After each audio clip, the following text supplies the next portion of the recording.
Greetings, YouTube, and welcome to episode 320 of the 4,000 Question Challenge. Well, these are some long questions in this section. In what ways are men discriminated against paternity leave, retirement age, legal voice over abortions, more rights in divorce settlements, and child custody? What a ball of socially conservative bullshit. But let's unpack this. Paternity leave. At the moment, most women don't even get paternity leave, and the paternity leave that they do get isn't paid. Every person who becomes a parent, either biologically or adoptive, when they're bringing that child home, should get 12 weeks paternity leave, paid. You're the gender of the person, shouldn't marry. Retirement age. I don't see how that affects men any different than women at all. And prior to this question, I've never heard even an MRA complain about the retirement age of men being different than the retirement age of women. That just sounds like bull, okay? Legal voice over abortions. Does the man have a uterus? Yes or no? If the question is yes, then that man gets to have a say over whatever any abortions that he wants to have. If the man does not have an abortion, a uterus, he doesn't get to make any decisions about abortions.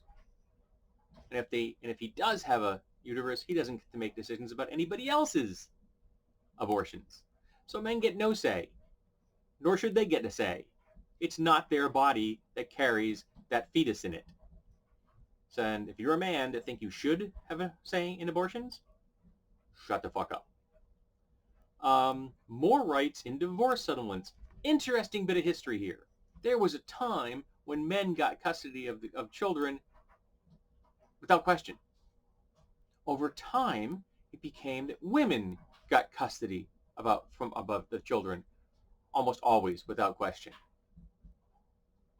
Now, we're in the 21st century, we should be looking at the parent who can do the job best. Who is most qualified? Is it a 50-50 split? Now, I should point out that in almost all cases of child custody, it is determined without a judge being involved. The courts don't make the decision. This is the decision of the parents themselves. So before you start spewing your socially conservative bullshit on this topic, be aware that in almost every case, the parents have made that decision. And the men are making the decision to turn over the custody of their kids to their ex-wives almost in every case, so they don't have to take care of their children because they're crappy parents and crappy human beings. So this isn't a matter of men losing rights. This is an instance of men, once again, being shitgibbons. And last, child custody. Yeah, we just covered that one. Men don't lose anything in divorce cases. The assets are almost always divided before it goes before a judge. The kids are almost always divided before it goes before a judge. No, there is no discrimination here except the discrimination in the minds of social conservatives, of MRAs. Is this woman a member of a men's rights organization of some variety? Is she a red pillar? I mean, this is horrible. And this is the first question in this section. Oh boy, this is going to be no fun. All right.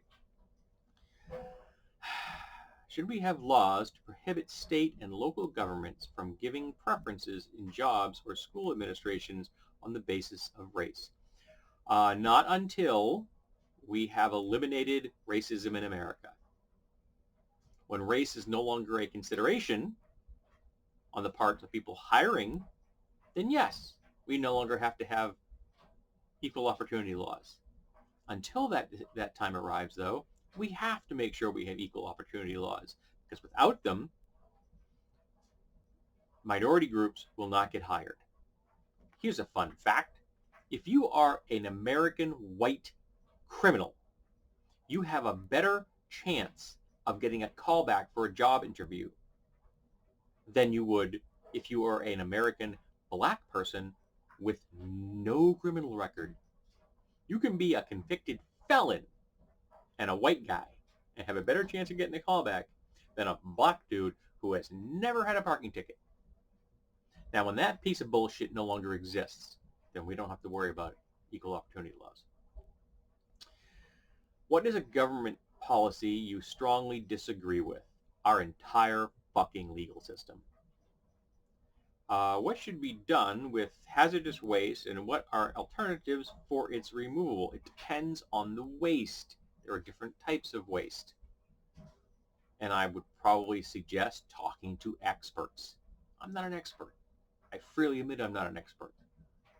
So I would defer to experts, and particularly ones not paid by the industry that wants to get rid of the waste, by actual independent, unbiased experts on this topic. Get a bunch of them together, have them have a little conference, come up with some guidelines, then implement those guidelines, all based on science. How widespread is racism in American society? From top to bottom, 100% permeating everything. It's a race issue because racism has always been part of our country. Always. And it will be until we face it, and we fight it, and we eliminate it. And we can't even face it. What is one function in our culture that you would like to see become more efficient? All right. Our culture would be more efficient. I could say streamlining immigration because we have too many groups that are involved in that process and it's not streamlined. The legal system, that would be one that would be good to streamline.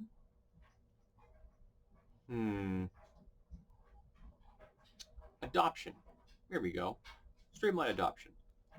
Can a husband who abuses his wife be trusted with his children? Fuck no. If you were an abuser, you should not be near anyone that you could abuse ever again. Not your ex, not your kids, nobody. You can't be trusted. And if you're, and actually someone will press charges against you, you should be in prison.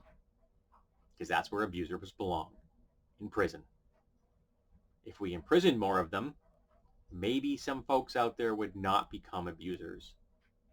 Or they would seek the help they need before they abuse and save the lives of others.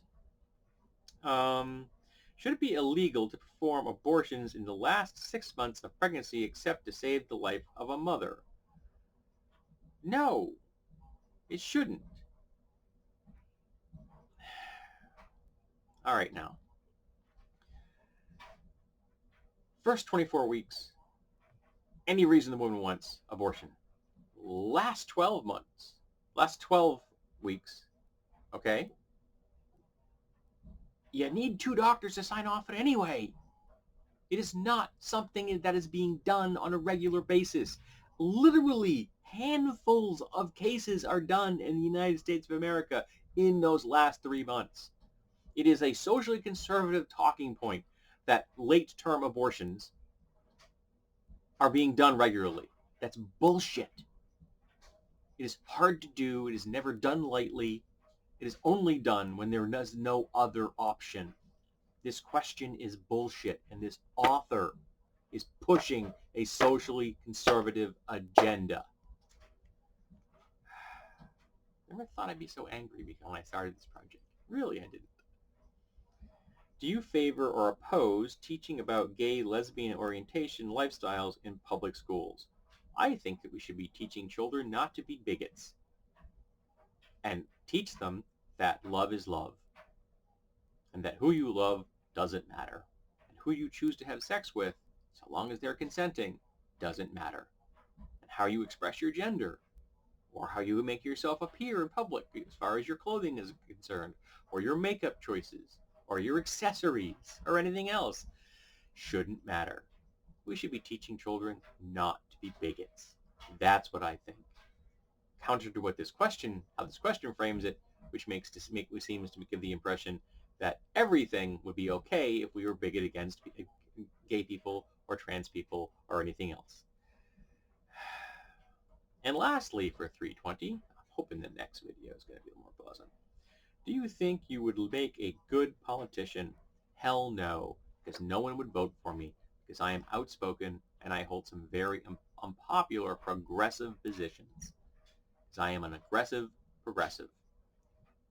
People don't want to listen to that, particularly white people, because I repeatedly tell them about their privilege. And white people hate that, as do straight people and cis people. They just don't like it. No, no, no, no, no. Because that means they have to actually confront their own bigotry, and they don't want to do that.